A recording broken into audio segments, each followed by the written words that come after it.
Assalamualaikum warahmatullahi wabarakatuh. Saya Sania Adela Putri, mahasiswa Universitas Islam Negeri Sumatera Utara, jurusan Perbankan Syariah dengan NIM 050318112107. Di sini saya akan menyampaikan pendapat pribadi yang saya rasakan selama perkuliahan pada mata kuliah Manajemen Pembiayaan Bank Syariah.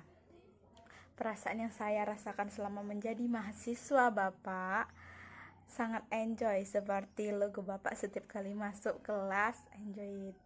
Materi yang Bapak sampaikan pun, walaupun itu melalui channel YouTube, menurut saya sangat menarik karena bisa saja kita dengarkan kapan saja apabila kita perlu, tanpa harus mencatat materi, cukup mendownloadnya saja.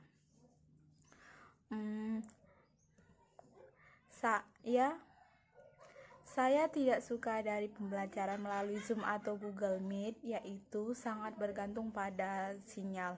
Misalnya ya kan, pas dosen lagi mengajarkan materi, terus sinyal ponsel kita nge-lag, terus kita tidak bisa mendengarkan apa yang dijelaskan oleh dosen tersebut. Kalau melalui channel YouTube seperti yang Bapak buat pada pembelajaran kita ini, kita selalu bisa mendengarkan penjelasan materi dari Bapak selagi kuota kita cukup. Dan materi yang Bapak jelaskan setiap pertemuan sangat singkat, tetapi Bapak jelaskan itu secara detail. Makasih Pak sebelumnya. Cukup sekian dari penjelasan yang saya rasakan pada metode pembelajaran Bapak pada mata kuliah Manajemen Pembiayaan Bank Syariah ini. Selanjutnya saya akan menjelaskan pengertian manajemen pembiayaan bank syariah itu sendiri. Menurut saya, manajemen berarti seni melaksanakan atau mengatur, sedangkan pembiayaan adalah suatu produk yang diberikan oleh bank kepada nasabah atau masyarakat yang membutuhkannya guna menunjang kegiatan perekonomian. Menurut Undang-Undang Nomor 21 Tahun 2008 tentang Perbankan Syariah, bank syariah adalah bank yang menjalankan kegiatan usahanya berdasarkan prinsip syariah. Jadi, keseluruhannya, manajemen pembiayaan bank syariah itu adalah sebuah proses perencanaan, pengorganisasian, pengkoordinasian, dan pengontrol sumber daya yang dilakukan oleh bank yang menjalankan kegiatan usahanya berdasarkan prinsip Islam atau prinsip syariah dalam hal pemberian fasilitas keuangan atau finansial kepada pihak lain berdasarkan prinsip-prinsip syariah untuk mendukung kelancaran usaha maupun investasi yang telah direncanakan.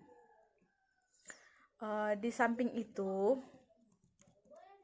dalam pelaksanaan pembiayaan bank syariah memenuhi dua aspek. Yang pertama, aspek syariah dan aspek ekonomi. Yang dimaksud dengan aspek syariah adalah setiap realisasi pembiayaan kepada nasabah, bank syariah harus tetap berpedoman kepada syariat Islam, tidak boleh mengandung riba, maisir, serta bidang usahanya harus halal. Dan yang dimaksud dengan aspek ekonomi itu adalah mempertimbangkan perolehan keuntungan baik bank syariah maupun nasabah. Sedikit saya jelaskan tentang materi pertemuan 1 sampai ke 9 pada mata kuliah Manajemen Pembiayaan Bank Syariah ini, yaitu definisi pembiayaan. Pembiayaan adalah penyediaan uang atau tagihan yang dipersamakan dengan itu berdasarkan persetujuan atau kesepakatan antara bank dan pihak lainnya yang mewajibkan pihak lain yang dibiayai untuk mengembalikan uang atau tagihan tersebut setelah jangka waktu yang telah ditentukan dengan imbalan bagi hasil. Menurut Undang-Undang tahun 1998 nomor 10. Selanjutnya adalah unsur pembiayaan. Unsur pembiayaan itu ada 4. Yang pertama kepercayaan, yang kedua kesepakatan, dan yang ketiga adalah waktu, dan yang keempat adalah degree of risk, artinya tingkat risiko yang telah akan dihadapi. Selanjutnya fungsi pembiayaan. Pembiayaan itu banyak fungsinya. Yang pertama adalah meningkatkan daya guna uang, meningkatkan lalu lintas dan peredaran uang, meningkatkan daya guna barang, meningkatkan peredaran barang sebagai alat stabilitas ekonomi. Yang selanjutnya adalah jenis-jenis pembiayaan. Yang pertama adalah pembiayaan produktif. Pembiayaan produktif itu adalah pembiayaan yang dipergunakan untuk tujuan produktif yang dapat meningkatkan utilitas. Pembagian dari pembiayaan produktif ini ada dua, yaitu pembiayaan produktif investasi dan pembiayaan produktif modal kerja. Yang kedua adalah pembiayaan konsumer. Pembiayaan konsumer ini adalah pembiayaan yang dipergunakan untuk membiayai pembelian barang-barang atau jasa yang dapat memberikan kepuasan langsung terhadap kebutuhan manusia. Contohnya seperti pembelian KPR, pembelian kendaraan, pembelian barang atau jasa yang bersifat multiguna. Selanjutnya itu adalah pembiayaan menurut bentuknya ada dua, pembiayaan tunai dan pembiayaan non-tunai. Pembiayaan menurut jangka waktu terbagi atas 3 pula. Yang pertama pembiayaan pendek, yang kedua pembiayaan menengah, dan yang ketiga adalah pembiayaan panjang. Lanjut, saya akan menjelaskannya lagi. Proses pembiayaan. Proses pembiayaan pada umumnya dapat dibagi menjadi 3 bagian. Yang pertama adalah front end, yang kedua adalah middle end, dan yang ketiga adalah back end. Front end itu bertugas untuk mencari nasabah yang telah ditargetkan, melakukan analisis pembiayaan, menentukan apakah permohonan debitur itu disetujui atau tidak, dan yang terakhir adalah menjaga debitur.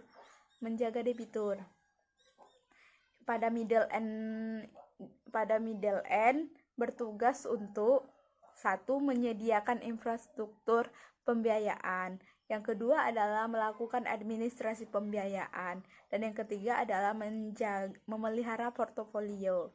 Dan yang terakhir itu adalah back end yang bertugas untuk menyelesaikan pembiayaan yang bermasalah. Dan yang kedua adalah menentukan langkah penyelamatan. Selanjutnya, tahapan pembiayaan. Pada tahapan pembiayaan ini berbeda antara pegawai dengan pengusaha. Data sebelum calon debitur itu melakukan pembiayaan, ada beberapa data yang harus dikumpulkan. Di antaranya pada calon debitur yang seorang pengusaha yang harus dikumpulkan itu adalah yang pertama identitas calon debitur seperti KTP, kartu nikah. Yang kedua itu adalah bidang usaha atau lokasinya. Dan yang ketiga adalah daftar supplier. Dan keempat daftar langganan serta sistem pembiayaan dan banyak lain sebagainya. Berbeda apabila calon debitur itu merupakan karyawan murni. Data yang harus dikumpulkan seperti nama perusahaan tempat ia bekerja, besar penghasilan yang per bulan yang dibuktikan dengan surat keterangan gaji pegawai tersebut. Yang ketiga adalah sumber dan jumlah penghasilan tambahan. Dan yang keempat adalah jumlah tanggungan seperti anaknya, istrinya. Dan yang kelima itu perlu dilakukan jumlah kredit yang saat ini diterima si debitur. Sekian penjelasan pendapat pribadi saya tentang mata kuliah manajemen pembiayaan Bank Syariah pada semester ini. Saya akhiri. Assalamualaikum warahmatullahi wabarakatuh.